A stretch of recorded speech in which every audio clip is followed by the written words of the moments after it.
তারপরে নন ইউনিফর্মটা একটা আলাদা ক্লাসে পড়বো। তো আজকে আমাদের যেটা প্রথম হবে সেটা হচ্ছে ইউনিফর্ম সার্কুলার মোশন। তাহলে দেখো এখানে ইউনিফর্ম মানে হচ্ছে যে নামটার মধ্যে কিন্তু লুকিয়ে রয়েছে ইউনিফর্ম সার্কুলার মোশন। তাহলে একটা পার্টিকেল রয়েছে, সেই পার্টিকেলটা একটা সার্কুলার পাথে হচ্ছে যে মুভ করছে এরকম। তাহলে এর যে রেডিয়াস থাকবে সেই রেডিয়াসটা কি থাকবে, অবভিয়াসলি কনস্ট্যান্ট থাকবে, এবং এর যে অ্যাঙ্গুলার ভেলোসিটি হবে, এর যে অ্যাঙ্গুলার ভেলোসিটি হবে সেটা হচ্ছে কনস্ট্যান্ট হবে।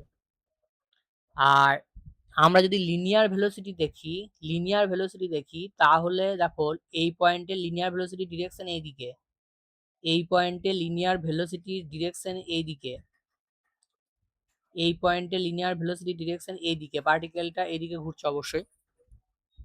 আমরা জানি যে লিনিয়ার ভেলোসিটি ডিরেকশন হচ্ছে অ্যালং দ্য ট্যানজেন্ট হয় অ্যাট এ মোমেন্ট, ঠিক আছে। তাহলে লিনিয়ার ভেলোসিটিটা কনস্ট্যান্ট না কনস্ট্যান্ট না, লিনিয়ার ভেলোসিটিটা নট কনস্ট্যান্ট, কেননা লিনিয়ার ভেলোসিটিটা দেখো ডিরেকশনটা চেঞ্জ হচ্ছে। এবার ভেলোসিটি হচ্ছে ভেক্টর কোয়ান্টিটি, তাহলে ডিরেকশনটা যদি চেঞ্জ হয় তাহলে ভেলোসিটিটাও চেঞ্জ হবে। তো এখান থেকে আমরা বলতে পারি যে লিনিয়ার ভেলোসিটিটা কিন্তু কনস্ট্যান্ট নয়। আচ্ছা, লিনিয়ার ভেলোসিটি যদি কনস্ট্যান্ট না হয় তাহলে এখানে একটা অ্যাক্সেলারেশন থাকবে, সেইটাকে আমরা বলবো সেন্ট্রিপিটাল অ্যাক্সেলারেশন। সেন্ট্রিপিটাল অ্যাক্সেলারেশন, ঠিক আছে, এটা টুয়ার্ডস দ্য সেন্টার কাজ করবে, এটাকে আমরা বলবো সেন্ট্রিপিটাল অ্যাক্সেলারেশন। তাহলে এইটা যদি জিজ্ঞাসা করে যে এটা কি একটা accelerated motion, yes or no, তাহলে অবভিয়াসলি এটার অ্যান্সার হবে ইয়েস, এটা একটা অ্যাক্সেলারেটেড মোশন। বেশ, এইবার দেখো এখান থেকে কয়েকটা টার্ম আমাকে বের করতে হবে। প্রথমে আমাকে বের করতে হবে হচ্ছে angular displacement. Angular displacement very easy, ধরো টি ইকুয়াল টু জিরোতে এটা এরকম জায়গায় ছিল, আফটার টাইম টি এই জায়গায় চলে এলো, তাহলে অ্যাঙ্গুলার ডিসপ্লেসমেন্ট কতটা হলো, এইটা। তাহলে এখান থেকে আমরা বলতে পারি থিটা ইকুয়ালস টু, আচ্ছা অ্যাঙ্গেল ইকুয়ালস টু ফর্মুলা কি হয়, angle equals to arc by হচ্ছে রেডিয়াস, আর্ক বাই হচ্ছে রেডিয়াস। তাহলে এইখান থেকে এইটুকু আর্ককে যদি আমরা এস বলি আর এর রেডিয়াসটা যদি আর বলি, তাহলে এখানে অ্যাঙ্গুলার ডিসপ্লেসমেন্টের ভ্যালু কত হবে, সেটা হবে এস বাই আর। তাহলে এই জিনিসটাকে বলছি আমরা অ্যাঙ্গুলার ডিসপ্লেসমেন্ট।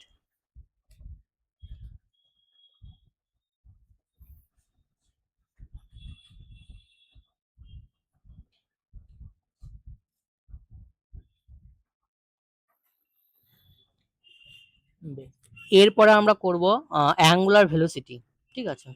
আচ্ছা, অ্যাঙ্গুলার ডিসপ্লেসমেন্টের ইউনিট হচ্ছে রেডিয়ান, এটাকে আমরা রেডিয়ান ইউনিট হয় আর এ ডি দিয়ে লিখবো, রেডিয়ান। আচ্ছা, এটা ডাইমেনশন হবে, ডাইমেনশন হবে না, কারণ এস আর আর দুটোই হচ্ছে এল এল, তাহলে ক্যান্সেল হয়ে যাবে, তাহলে এটার কোনো ডাইমেনশন হবে না। নেক্সট আমরা যেটা পড়বো সেটা হচ্ছে অ্যাঙ্গুলার ভেলোসিটি।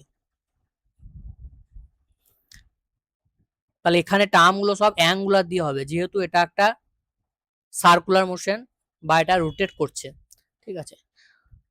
তাহলে angular velocity omega equals to আমরা লিখতে পারি, এখানে ডেরিভেটিভ ফর্মে লিখবো, তাহলে change of angular displacement with respect to time. তাহলে এখান থেকে আমি বলতে পারি ডি ডিটি এস বাই আর, ঠিক আছে। এইবার যদি আমার তোমার আরটা কনস্ট্যান্ট থাকে, আরটা যদি কনস্ট্যান্ট থাকে, এটা ধরো সার্কুলার মোশন, তাহলে আরটা এখানে কনস্ট্যান্ট, কিন্তু এসটা এইখান থেকে এই যে ডিস্টেন্সটা এটা টাইমের সঙ্গে সঙ্গে চেঞ্জ হবে, তাহলে এসটা হচ্ছে ভ্যারিয়েবল, তাহলে আরটা আমার ডেরিভেটিভের বাইরে বেরিয়ে চলে আসবে, এসটার ডেরিভেটিভ হবে, তাহলে ডিএস ডিটি, তাহলে টাইমের রেসপেক্টে চেঞ্জ অফ দ্য ডিসপ্লেসমেন্ট, সেটাকে আমরা কি বলি, সেটাকে আমরা বলি লিনিয়ার ভেলোসিটি। তাহলে আগের যেহেতু আমরা টার্মগুলো ওয়ান ডিতে পড়ে এলে সেগুলো সবই হচ্ছে লিনিয়ার, আর এখন যেগুলো আমরা পড়ছি সেগুলো সবই হচ্ছে অ্যাঙ্গুলার। তাহলে এখান থেকে আমি পেয়ে যাচ্ছি ভি বাই আর। তাহলে এখান থেকে আমি বলতে পারি যে অ্যাঙ্গুলার ভেলোসিটি ইকুয়ালস টু হচ্ছে লিনিয়ার ভেলোসিটি বাই রেডিয়াস, বা এখান থেকে আর একটা ফর্মুলা হয়ে যাচ্ছে, সেটা হচ্ছে যে V equals to omega cross R, omega cross R. এবার এক্ষেত্রে অ্যাঙ্গেলটা ওমেগা আর আর এর মধ্যে অ্যাঙ্গেলটা 90 ডিগ্রি এক্ষেত্রে, ঠিক আছে, ওমেগার ডিরেকশন কোন দিকে হবে, ওমেগার ডিরেকশন হবে along Z Axis. Along Z Axis মানে এই যে পয়েন্টটা রয়েছে এই পয়েন্ট থেকে স্কিনের উপরের দিকে, ঠিক আছে, স্কিনের উপরের দিকে। তার মানে এই ওমেগার ডিরেকশন আমরা কিভাবে বের করি, এই যে সার্কুলার মোশন আছে এইদিকে তুমি রাইট হ্যান্ডের বাকি বুড়ো আঙুলটা বাদ দিয়ে, থামটাকে বাদ দিয়ে বাকি সমস্ত আঙুলগুলোকে এইদিকে যদি টার্ন দাও, এইদিকে যদি টার্ন দাও মানে বেঁকাও, এইদিকে যদি বেঁকাও তাহলে থামটা দেখো উপরের দিকে উঠে থাকবে।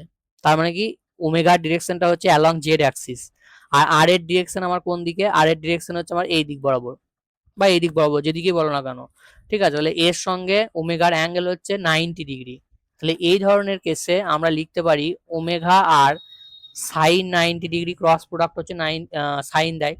তাহলে এখান থেকে আমরা বলতে পারি ওমেগা আর, ঠিক আছে, ওমেগা আর।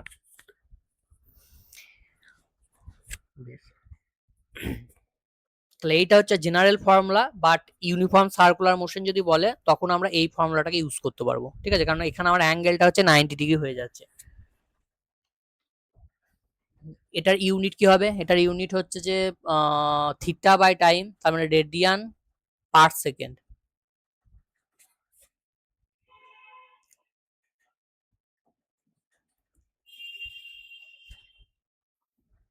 আচ্ছা, নেক্সট হচ্ছে আমরা এই রিলেটেড কয়েকটা টার্ম আমাদেরকে দেখতে হবে। সেটা হচ্ছে যে প্রথমে হচ্ছে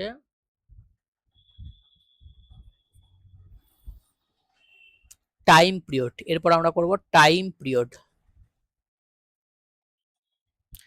তাহলে টাইম পিরিয়ড মানে কি, পুরো এক পাক ঘুরতে যে টাইম লাগছে। তাহলে ধরো এইখান থেকে জার্নিটা স্টার্ট করেছে, এই এলো, এই কমপ্লিট করলো, তাহলে এই পুরো আসতে যে টাইমটা লাগছে পুরো এক টার্ন কমপ্লিট করতে বা ওয়ান রাউন্ড কমপ্লিট করতে যে টাইমটা লাগছে সেটাকে আমরা বলবো টাইম পিরিয়ড। টাইম পিরিয়ডের ইউনিট কি হবে, টাইমের যা ইউনিট সেটাই সেকেন্ড হবে, টাইম পিরিয়ডের ইউনিট সেকেন্ড। আচ্ছা, আর তারপরে যে টার্মটা আছে সেটা হচ্ছে ফ্রিকোয়েন্সি। ফ্রিকোয়েন্সি মানে হচ্ছে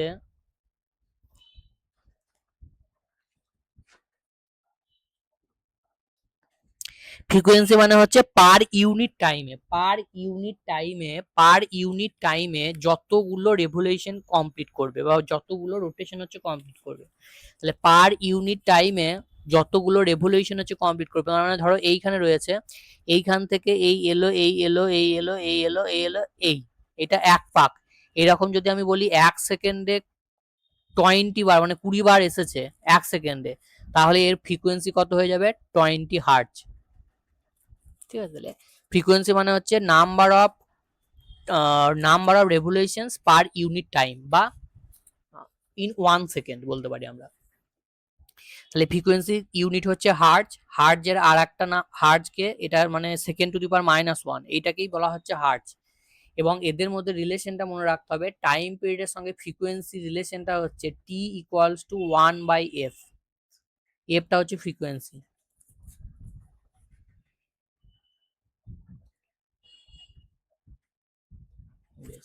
এবার দেখো আমরা বলতে পারি যে ওমেগা ইকুয়ালস টু, এখানে দেখে এলাম যে চেঞ্জ অফ থিটা এটা এরকম করে লিখেছিলাম ডি থিটা বাই ডিটি, তো এটাকে আমরা change of theta by change of time এভাবে লিখতে পারি। এটা ডেরিভেটিভ ফর্মে লিখেছি আর এটা এমনি নর্মাল আমরা চেঞ্জ ফর্মে লিখছি। তাহলে পুরো যদি ওয়ান টার্ন ঘুরে আসে বা ওয়ান রেভলিউশন যদি কমপ্লিট করে, তাহলে থিটার চেঞ্জ কত হবে, থিটার চেঞ্জ হবে 360 ডিগ্রি, তার মানে হচ্ছে 2 পাই। আর সেটা কমপ্লিট করতে কত টাইম লাগে, সেটা হচ্ছে তার যা টাইম পিরিয়ড সেটা, পুরো একটা রেভলিউশন কমপ্লিট করতে যে টাইম লাগে তাকে আমরা কি বলি, টাইম পিরিয়ড বলি। তাহলে এখানে টাইমের চেঞ্জ কত হচ্ছে টি, ক্যাপিটাল টি, আর অ্যাঙ্গুলার ডিসপ্লেসমেন্ট কত হচ্ছে, সেটা হচ্ছে 2 পাই। তাহলে এখান থেকেও একটা রিলেশন বেরিয়ে গেল, দেখো যে ওমেগা ইকুয়ালস টু 2 পাই/টি। তো এই ফর্মুলাগুলো জাস্ট মনে রাখবে, এগুলো দিয়ে আমার নিউমেরিক্যালসে কনভার্সন করতে কাজে লাগবে। তাহলে এখান থেকে বলতে পারি আমরা 2 পাই থাকলো আর 1/t মানে দেখো আবার এফ, এখান থেকে যদি আমরা দেখি 1/t মানে হচ্ছে এফ, তাহলে এখান থেকে ওমেগা ইকুয়ালস টু চলে আসছে 2 পাই এফ। তাহলে omega equals to 2 pi F. তাহলে অ্যাঙ্গুলার ভেলোসিটির সঙ্গে আমার ফ্রিকোয়েন্সি দেখো রিলেশনটা এখান থেকে বেরিয়ে যাচ্ছে।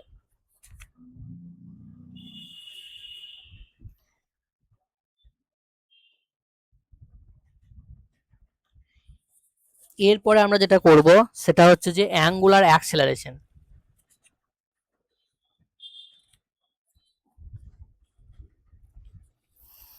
আচ্ছা, অ্যাঙ্গুলার অ্যাক্সেলারেশনকে আমরা এইভাবে বলতে পারি যে অ্যাঙ্গুলার অ্যাক্সেলারেশনকে আমার লেখা হয়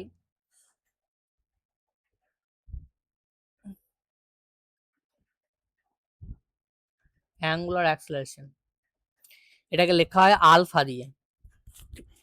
তাহলে আলফা সমান আমরা বলতে পারি ডি ওমেগা ডিটি, মানে change of angular velocity with respect to time.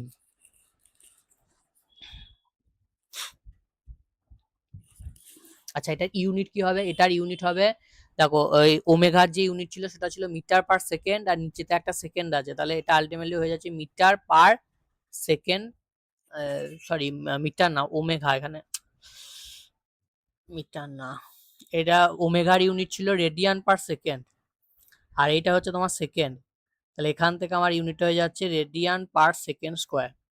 ঠিক আছে, তাহলে আলফা অ্যাঙ্গুলার অ্যাক্সেলারেশনের যে ইউনিটটা হবে সেটা হবে রেডিয়ান পার সেকেন্ড স্কোয়ার।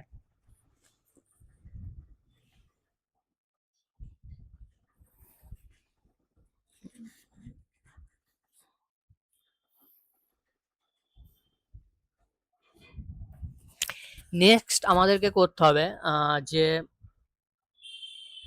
আর এইখানে যদি আমি ধরো রিলেশন বার করতে চাই লিনিয়ার অ্যাক্সেলারেশন এন্ড অ্যাঙ্গুলার অ্যাক্সেলারেশনের মধ্যে, তাহলে লিনিয়ার অ্যাক্সেলারেশনকে আমরা এ দিয়ে লিখি। তাহলে এ মানে কি জানি আমরা? D V D T, V V D T এ মানে। আবার এক্ষুনি আমরা দেখে এলাম যে এই ধরনের ইউনিফর্ম সার্কুলার মোশনের কেসে ভি ইকুয়ালস টু কি হয়? ওমেগা আর, ওমেগা আর অ্যাঙ্গেলটা 90 ডিগ্রি হবে ইউনিফর্ম সার্কুলার মোশনের জন্য। তাহলে আরটা হচ্ছে কনস্ট্যান্ট, আরটা বেরিয়ে চলে এলো ডি ওমেগা ডিটি। তাহলে ডি ওমেগা ডিটি মানেই হচ্ছে আমার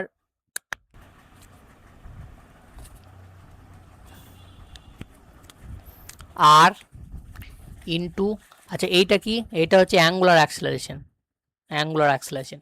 তাহলে এখান থেকে দেখো একটা রিলেশন পেয়ে গেলাম যে এটা আলফাটা আগে হবে, alpha cross R, alpha cross R. তাহলে এইটা রিলেশন হচ্ছে লিনিয়ার অ্যাক্সেলারেশন অ্যান্ড অ্যাঙ্গুলার অ্যাক্সেলারেশনের মধ্যে রিলেশন। ঠিক আছে, তাহলে linear acceleration equals to angular acceleration into হচ্ছে রেডিয়াস, এটা হচ্ছে এখানে রিলেশন। তাহলে ওখানে যেমন ছিল কি V equals to omega cross R, তাহলে এখান থেকে আমরা লিনিয়ার ভেলোসিটির সঙ্গে অ্যাঙ্গুলার ভেলোসিটি রিলেশন পাচ্ছি, আর এখানে লিনিয়ার অ্যাক্সেলারেশনের সঙ্গে অ্যাঙ্গুলার অ্যাক্সেলারেশনের রিলেশন পাচ্ছি। এইবার যদি কি বলে কোনো মোশন যদি সার্কুলার ইউনিফর্ম সার্কুলার মোশন হয়, তাহলে আমি কি বললাম সেখানে টুয়ার্ডস দ্য সেন্টার একটা ফোর্স থাকবে যেটাকে আমরা বলি সেন্ট্রিপিটাল ফোর্স। তাহলে সেন্ট্রিপিটাল ফোর্স যদি থাকে তাহলে সেখানে কি হবে? সেন্ট্রিপিটাল অ্যাক্সেলারেশনও থাকবে। ঠিক আছে, তাহলে সেন্ট্রিপিটাল অ্যাক্সেলারেশনের ভ্যালুটা কত হবে? সেন্ট্রিপিটাল অ্যাক্সেলারেশনের ভ্যালুটা যদি আমি এ সি দিয়ে লিখি, তাহলে এ সি মানে হচ্ছে আমার V square by R, centripetal অ্যাক্সেলারেশনের ভ্যালু এইটা হয়। আর ওমেগার টার্মে বললে এই দেখো ভি এর জায়গায় যদি তুমি ওমেগা আর বসাও তাহলে omega square R square by R, তার মানে ওমেগা স্কোয়ার আর। তাহলে এইটা হচ্ছে in terms of linear velocity আর এটা হচ্ছে in terms of angular velocity.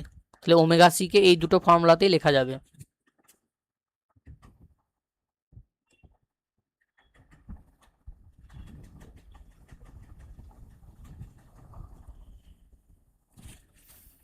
এইবার এখান থেকে আমরা কিছু নিউমেরিক্যালস করব। ঠিক আছে, আজকে আমরা নন ইউনিফর্মটা করবো না। আচ্ছা, এখান থেকে যদি তোমাকে সেন্ট্রিপিটাল ফোর্স বলে তাহলে কিছু না, জাস্ট মাস দিয়ে তুমি মাল্টিপ্লাই করে দেবে, তাহলে এম ওমেগা স্কোয়ার আর। ঠিক আছে, এম ওমেগা স্কোয়ার আর। বেশ, আর সেন্ট্রিপিটাল ফোর্সটা সব সময় টুয়ার্ডস দ্য সেন্টার কাজ করে, তাহলে সেইটা বোঝানোর জন্য আমরা একটা মাইনাস সাইন ইউজ করতে পারি, তাহলে উইথ সাইন কনভেনশন আমরা এটা লিখতে পারি। ঠিক আছে, তাহলে এইটা মাথায় ভেক্টর দিলাম, এটার মাথায় আমি ভেক্টর দিলাম, ঠিক আছে। তাহলে ফোর্সটা হচ্ছে যে এখান থেকে এই যে মাইনাস সাইনটা আছে, এটা মানে কি বোঝাচ্ছে যে সেন্টিপিটাল অ্যাক্সেলারেশনটা অলওয়েজ কাজ করবে টুয়ার্ডস দ্য সেন্টার। একইভাবে তুমি এম ভি স্কোয়ার বাই আর ফর্মেও লিখতে পারো, ঠিক আছে। ব্যাস, এইবার পরের দিন আমরা নন ইউনিফর্মে যখন দেখবো তখন এইগুলোর আরো ডিটেলস দেখবো, ঠিক আছে। আজকে আমরা এইটুকুই থাকবে ইউনিফর্ম অ্যাক্সেলারেশনে। আর তারপরে তোমার দেখো কিছু নিউমেরিক্যালস আছে যেগুলো আমরা করব। দেখো এই কোশ্চেনটা দেখো, বলেছে a stone tied to the end of a অ্যাটোমিটার লং স্ট্রিং। আচ্ছা, তাহলে এরকম করে একটা স্টোনকে ঘোরানো হচ্ছে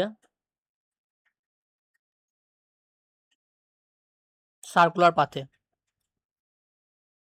সার্কুলার পাথটার তোমার রেডিয়াস বলা আছে 0.5 metre with a constant speed. আচ্ছা, স্পিড বলেছে কিন্তু ভেলোসিটি বলেনি, খেয়াল রাখবে স্পিড, তার মানে শুধুমাত্র ম্যাগনিটিউডটা কনস্ট্যান্ট। তার সঙ্গে কি বলেছে, মেকিং 4 রেভলিউশন পার সেকেন্ড। তাহলে এটা কি বলে দিল, 4 রেভলিউশন পার সেকেন্ড, মানে ইউনিট টাইমে কতগুলো রেভলিউশন হয়, তাহলে সেটা কি ফ্রিকোয়েন্সি। তাহলে ফ্রিকোয়েন্সিটা তোমার 4 হচ্ছে বলে দিল।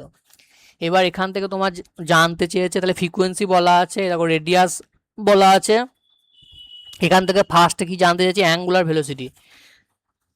তাহলে অ্যাঙ্গুলার ভেলোসিটি এখনই পড়ে এলাম আমরা, এফ ইকুয়ালস টু হচ্ছিল, বা এরকম করে লিখতে পারি আমি, omega equals to 2 pi F. তাহলে 2 পাই আর এফটা তোমার বলা আছে কত, 4। তাহলে 4 বসিয়ে দাও, তাহলে 8 পাই। তাহলে এটার অ্যান্সার হবে 8 পাই রেডিয়ান পার সেকেন্ড। তারপরে 2 নম্বরেরটা বলেছে লিনিয়ার স্পিড। তাহলে লিনিয়ার স্পিড মানে হচ্ছে ওমেগা আর, এখানে অ্যাঙ্গেল 90 ডিগ্রি, তাহলে ক্রস করে লেখার দরকার নেই, এখানে অ্যাঙ্গেল 90 ডিগ্রি মানে ওমেগা আর। তাহলে ওমেগার ভ্যালু তোমার বেরিয়েছে 8 পাই, আর তোমার গিভেন রয়েছে 0.5 মানে হাফ, তার হচ্ছে 4 পাই। তাহলে এখানে লিনিয়ার ভেলোসিটি যে অ্যান্সারটা হবে সেটা হচ্ছে 4 পাই। লিনিয়ার ভেলোসিটির ইউনিট কি হয়, মিটার পার সেকেন্ড। আর 3 নাম্বারটা হচ্ছে সেন্টিপিটাল অ্যাক্সিলারেশন। তাহলে সেন্টিপিটাল অ্যাক্সিলারেশন এটাও বসাতে পারো, এটাও বসাতে পারো, তোমার যেটা ইচ্ছা। তাহলে ভি স্কোয়ার বাই হচ্ছে আর, তাহলে ভি স্কোয়ার মানে হচ্ছে 16 পাই স্কোয়ার, আর আর তোমার হচ্ছে হাফের স্কোয়ার, তাহলে হাফের স্কোয়ার মানে হচ্ছে 1/4। এই সরি, সেটা স্কোয়ার নয়, এটা শুধু আর আছে, তাহলে হাফ। তাহলে এই 2টা উপরে উঠে যাবে, তাহলে এটা হয়ে যাচ্ছে তোমার 32 পাই স্কোয়ার। ইউনিট কি হবে, ইউনিট হবে সেন্টিপিটাল, আচ্ছা লিনিয়ার অ্যাক্সিলারেশন বলেছে, তাহলে ইউনিটটা হয়ে যাবে তোমার মিটার পার সেকেন্ড স্কোয়ার। তাহলে এটা ইউনিট হয়ে যাবে মিটার পার সেকেন্ড স্কোয়ার। এটা লিনিয়ার বলেছে, তো সেন্টিপিটাল অ্যাক্সিলারেশন যেটা বলেছে এটা ইন টার্মস অফ লিনিয়ার বলেছে, আলফা দিয়ে বলেনি, ঠিক আছে। আলফা দিয়ে যদি বলতো তখন আমরা রেডিয়ান পার সেকেন্ড স্কোয়ার লিখতাম। বেশ, এইটা গেল। এইবার দেখো আর একটা নিউমেরিক্যালস আছে,